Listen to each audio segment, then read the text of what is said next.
Este libro, El hombre en busca de sentido, es mucho más que un simple relato sobre cómo sobrevivir en un campo de concentración. De verdad, es un viaje psicológico, un clavado a lo más profundo de la resiliencia humana, y lo cuenta un psiquiatra que lo vivió todo en carne propia, el prisionero 119.104. Y esta frase de Nietzsche, que el mismo Frankl cita, es la clave de todo.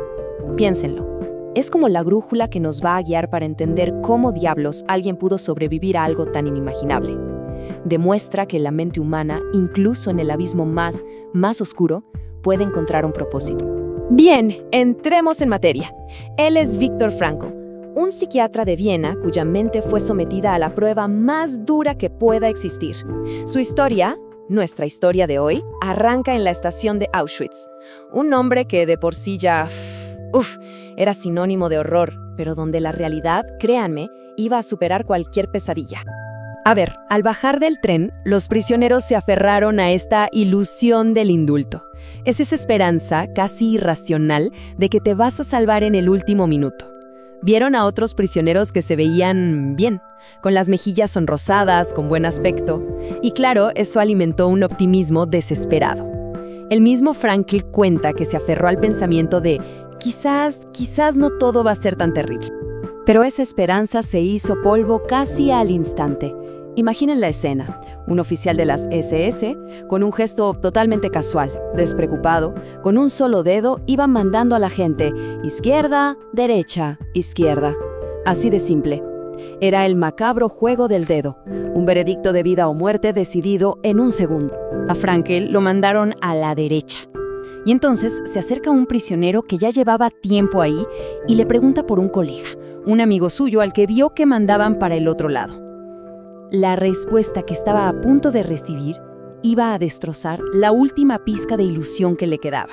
El prisionero veterano simplemente levantó la mano y señaló una chimenea que humeaba a lo lejos. La brutal verdad de los crematorios cayó como una losa con esa simple frase. El 90% de las personas de ese tren, todos los que fueron a la izquierda, ya se estaban convirtiendo en humo. A partir de ese momento, lo que siguió fue un proceso sistemático, calculado, frío, diseñado para una sola cosa: borrar por completo la identidad de cada persona, para reducirlos a nada. Primero, lo material. Les quitaron absolutamente todo: relojes, joyas, los anillos de boda, las fotos de la familia. Piensen en eso. Cualquier objeto, por pequeño que fuera, que los conectara con su vida de antes, confiscado. Luego, les quitaron sus nombres. Se acabó. Ya no eras nadie. Cada prisionero se convirtió en un número. Un simple número tatuado en la piel. Frankl dejó de ser el Dr. Frankl para ser el 119.104. O sea, dejaron de ser personas para convertirse en cifras. Y para Frankl hubo algo más. Tuvo que abandonar un manuscrito, no cualquier papel. Era el trabajo de toda su vida. Y en ese preciso instante, él tomó una decisión consciente y drástica. Iba a borrar de su mente toda su vida anterior. Era la única manera, según él, de poder sobrevivir al presente. Así que, al final del proceso, imaginen, los desnudaron, los raparon de pies a cabeza, los metieron a las duchas, y lo único que les quedaba era su cuerpo. Nada más. Sin pelo, sin ropa, sin nombre, sin pasado. Lo único que poseían era su, como dice Frankl, ridícula existencia desnuda. Y justo aquí, cuando parece que ya no puede haber nada más, la historia da un giro totalmente inesperado. Porque justo cuando el mundo exterior se convirtió en un infierno absoluto, pasó algo increíble. El mundo interior de estas personas despertó. Y lo hizo con una fuerza que nadie se imaginaba. Y este contraste es asombroso. Por un lado, la realidad externa, brutalidad, hambre, muerte, pura desolación. Pero por el otro, en el interior, descubrieron que tenían un refugio, un lugar que nadie podía tocar, un espacio de libertad espiritual y de una riqueza interior increíble. Frankl cuenta que en una de esas marchas agotadoras, empezó a conversar con su esposa. En su mente, claro, pero la imaginó tan vívidamente que sintió su presencia real. Y en ese momento, ¡pum!, lo entendió todo. el amor va más allá del cuerpo físico. Ya no importaba si ella seguía viva o no. Ese amor era su ancla, su salvación. Y no solo el amor. Incluso en ese infierno, la capacidad de encontrar belleza seguía ahí. Los prisioneros se daban un codazo para señalar una puesta de sol espectacular sobre los bosques de Baviera. O de repente escuchaban un violín en la noche y se conmovían hasta las lágrimas. La belleza se convirtió en una especie de alimento para el alma. Y algo que quizá no esperaríamos, el humor. Un humor negrísimo, por supuesto, pero se convirtió en un arma. Sí, un arma de supervivencia. Contarse un chiste, imaginar alguna situación cómica en el futuro, les daba, aunque fuera por unos segundos, un respiro. Les permitía tomar distancia de tanto sufrimiento y sentir que su alma, por un instante, se elevaba por encima de todo. Ok, todo este viaje, este recorrido por el horror y, al mismo tiempo, el descubrimiento de ese mundo interior, llevó a Frankl a la gran conclusión de su vida. Una verdad fundamental sobre lo que significa ser humano. La pregunta que surge es, es profunda. A ver, si a una persona le quitan todo, pero todo, la casa, el trabajo, la familia, el nombre, hasta la ropa, ¿queda algo? ¿Queda algo que sea imposible de arrebatar? Y la respuesta es que sí, sí queda algo. Y esta es la idea central de todo el libro. Podían controlar su entorno, sí. Podían torturar su cuerpo, claro. Pero había algo que no podían tocar, su respuesta interior. La libertad de elegir qué actitud tomar frente a ese sufrimiento. Esa, y solo esa, era la última de las libertades humanas. Imposible de quitar. Bueno, y toda esta experiencia tan brutal no se quedó solo en una historia de supervivencia, ¿eh? Fue la base, la forja, de una escuela de psicoterapia completamente nueva. Frankl la llamó logoterapia. Logos viene del griego y significa sentido. La logoterapia se basa en esta premisa. Vivir es sufrir, es inevitable, pero sobrevivir de verdad es encontrarle un sentido a ese sufrimiento.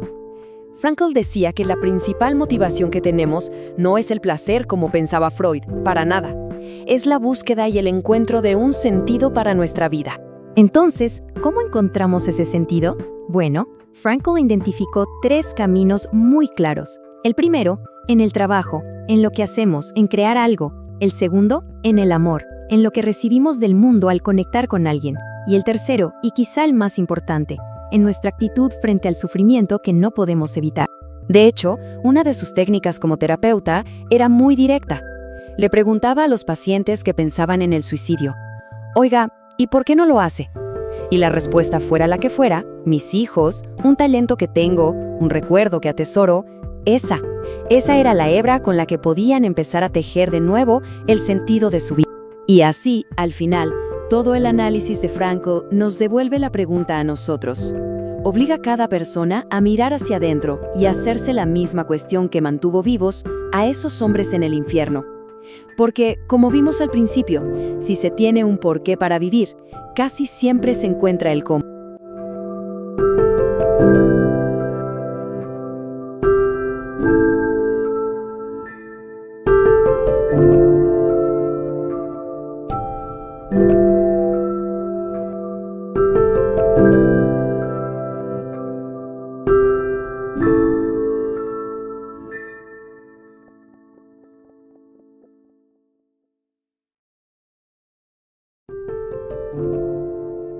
Hoy nos vamos a adentrar en la vida y en las ideas de una de las figuras más potentes de la psicología del siglo XX.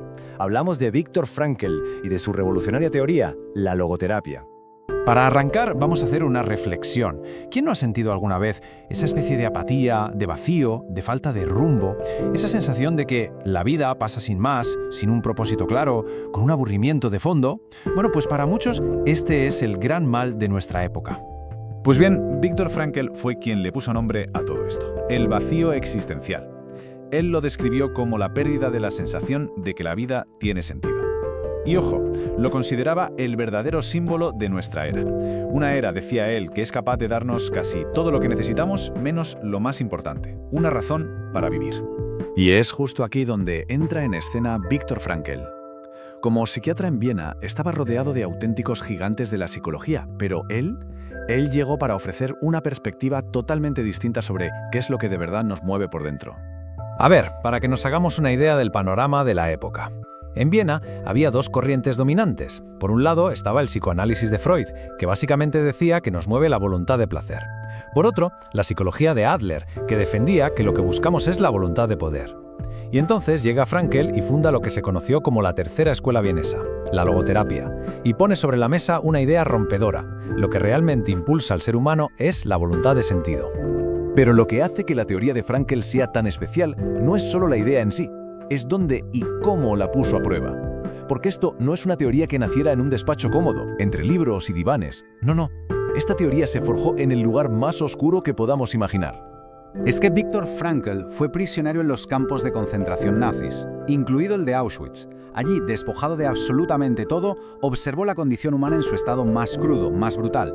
Y ahí, en medio del infierno, descubrió que era lo que de verdad diferenciaba a los que se rendían de los que seguían luchando por vivir un día más. Y esta es una de sus ideas más potentes. Frankl se dio cuenta de que, incluso cuando no puedes cambiar nada de lo que te está pasando, siempre te queda una última libertad, la de elegir tu actitud. El sufrimiento, si es inevitable, puede tener un propósito. El valor no está en sufrir por sufrir, sino en cómo respondemos a ese sufrimiento. Y lo que vio fue asombroso. Los prisioneros que tenían más probabilidades de sobrevivir no eran los más fuertes físicamente, eran aquellos que se aferraban a un propósito. Daba igual si era la esperanza de reunirse con un ser querido, las ganas de terminar un libro o simplemente el deber de dar testimonio de aquel horror. Tener un porqué para vivir les daba la fuerza para soportar casi cualquier cómo. A partir de toda esta experiencia tan brutal, Frankl fundó la logoterapia. La palabra logos viene del griego y significa sentido, así que la logoterapia es literalmente una curación a través del sentido. La idea es increíblemente simple y a la vez profundísima. Si una persona encuentra un propósito, puede superar casi cualquier cosa. Vale, la idea está muy bien, pero ¿cómo encontramos ese sentido? Pues Frankl no lo dejó en el aire, sino que nos propuso 3 caminos muy concretos. El primero es a través de la creación, hacer algo, aportar algo al mundo. El segundo, a través de la experiencia, amar a alguien, conectar con la naturaleza, apreciar la belleza. Y el tercero, del que ya hemos hablado, es encontrando un sentido a través de la actitud que adoptamos frente al sufrimiento que no podemos evitar. En resumen, los pilares de la logoterapia son muy claros. Primero, la búsqueda de sentido no es una debilidad, es nuestra fuerza más poderosa. Segundo, el sentido no es algo genérico, es único y personal para cada uno.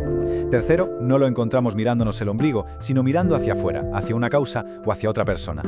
Y la gran idea final, la vida tiene sentido siempre, bajo cualquier circunstancia. Esta frase lo resume todo. Frankl le da la vuelta por completo a la pregunta. No se trata de qué esperamos nosotros de la vida, sino de qué espera la vida de nosotros. Es como si la vida nos estuviera interpelando a cada momento. Y nuestra respuesta no será con palabras. Nuestra respuesta es nuestra propia existencia, nuestras acciones. Y así cerramos con esa pregunta fundamental que nos dejó Viktor Frankl. Una pregunta que hoy quizá resuena con más fuerza que nunca. En un mundo lleno de distracciones, que a menudo parece no tener un rumbo claro, ¿qué respuesta le estamos dando cada uno de nosotros a la vida? Esa es la reflexión que nos deja su increíble legado.